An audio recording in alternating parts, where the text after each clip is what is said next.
ইসলামে ৫টি স্তম্ভের মধ্যে রোজা অন্যতম। এটি শুধু আত্মশুদ্ধির মাধ্যমই নয়, বৈজ্ঞানিকভাবেও স্বাস্থ্যের জন্য অত্যন্ত উপকারী। অটোফেজির মাধ্যমে কোষীয় বিশুদ্ধিকরণের কাজ করে রোজা। অটোফেজি কি?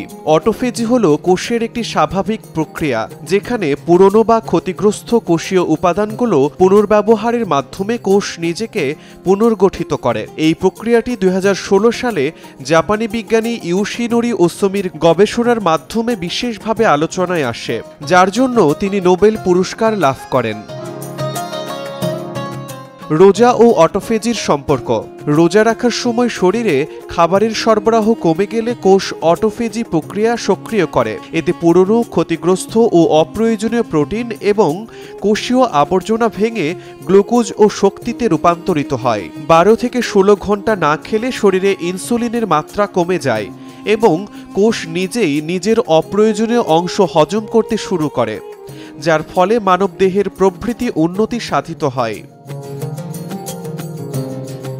মানব জীবনে অটোফেজির গুরুত্ব। কোষের পরিষ্কার পরিচ্ছন্নতা বজায় রাখা। অটোফেজি কোষের বর্জ্য পদার্থ ও ক্ষতিগ্রস্ত অঙ্গাণু অপসারণ করে, ফলে কোষ আরও কার্যকরভাবে কাজ করতে পারে এবং দীর্ঘস্থায়ী হয়।